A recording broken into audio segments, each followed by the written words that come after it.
Tapos susunod si Revilla. 8 to 16 si Bong Revilla.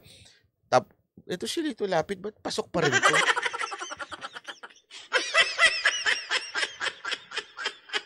Hindi ko nga makita yung anino nito sa Senado eh.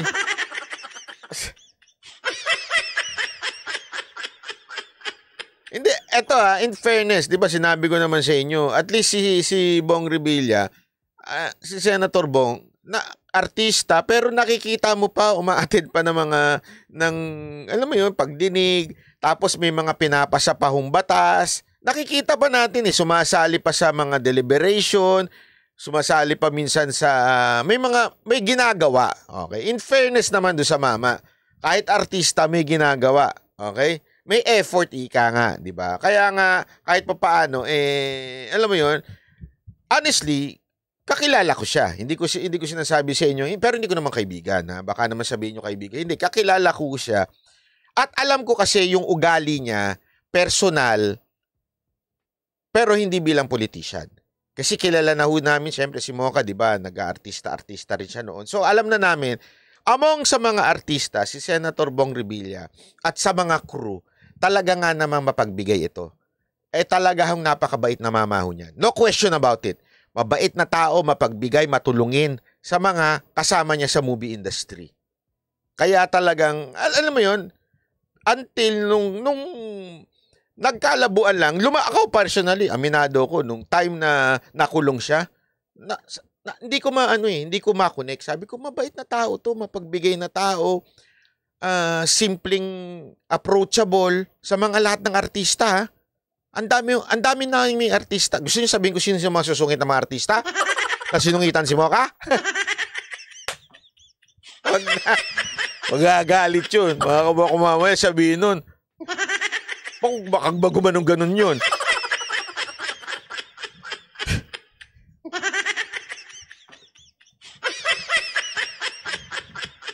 Hindi, mabait talaga. Okay, ito si Senator. Pero nung nakita ko nung nakulong siya, sabi ko nga, bakit kaya? Until nalaman ko yung buong istorya. Nalaman ko yung buong istorya na pinag-initan pala siya ng Aquino dahil nga siya pala ang susunod supposedly ipambabato ng lakas bilang presidente. So, inoperate na siya. Parang yung nangyayari ngayon kay VP Sara Duterte. Siyempre, remember, nagkaroon ng shift ng interest ng mga Pilipino nung naging presidente si Pangulong Duterte. Dati, eto pansinin nyo to, sino ba dito yung mga matatanda na? Yung mga matatanda na dito, nung mga unang panahon, ang chismisan lang sa mundo na to, sa Pilipinas, walang iba kung hindi showbiz. Diba? Yun lang ang chismisan, lahat ng iskandalo ng showbiz, yan lang. Pero nung pumasok si Pangulong Duterte, even if people na wala naman sa politika, biglang naging interesado na lahat sa politika. Lahat.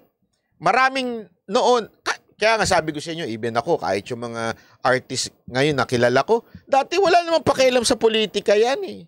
Pero nung pumasok si Pangulong Duterte, doon nagbago talaga, nag-shift. Sabi nga paradigm shift ang tawag doon eh. Nag-shift ho talaga from showbiz to politics. Even the show business people, naging politiko eh. Ibig sabihin, hindi pala naging politiko, naging political. Diba? Dati hindi naman nakikisawsaw masyado mga artista. No sila diyan eh. Bakit? Delikado 'yan eh. Pag ikaw nabansagan kang noon, namumulitika, mayayari ka, pero ngayon hindi na. Halos lahat ng mga artista ngayon namumulitika na. Pumapasok na sa usaping politika, 'di ba? Kaya ngayon nalaman natin kung ano talaga yung nangyayari. Isipin niyo na lang 'to. Okay. Bigay ko sa inyo yung senaryo ha. Kung sakasakaling si VP Sara Duterte ay Vice President na nung panahon na hindi pa uso ang politika. Isipin nyo yan ha. Ilagay nyo lang yung thinking nyo doon. Ano kaya ang magiging imahe ni VP Sara Duterte ngayon? Sigurado ko, masama din. Bakit? Kasi hindi tayo bukas sa politika, hindi natin nakikita, hindi natin napapanood. Ang nakikita lang natin, sinisiraan si VP Sara Duterte, sinisiraan. So ang tingin natin, magnanakaw to. Kasi confidential pa na laki-laki.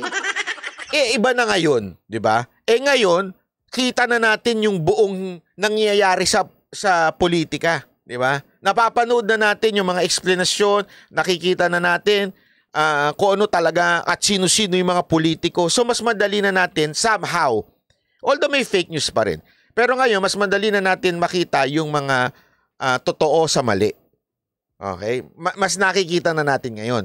Kaya nga ito si Senator Bong Revilla, nakakatuwa dahil eventually yung una-una, korte na nagsabi sa kanya. Korte hindi ho ako Korte. Acquitted ho siya. Ibig sabihin, talagang yung mga akusasyon sa kanya nun, moro-moro lang. Gets nyo? Kasi nga, tandaan ninyo isipin nyo na mabuti to. How ka munti ka na maging santo ang mga Aquino? Ganong katindi. Ganong katindi at ganon kalupit kung paano na brainwash ng Yellow Camp ang buong Pilipinas. Mantakin mo, munti ka ng gawing santo?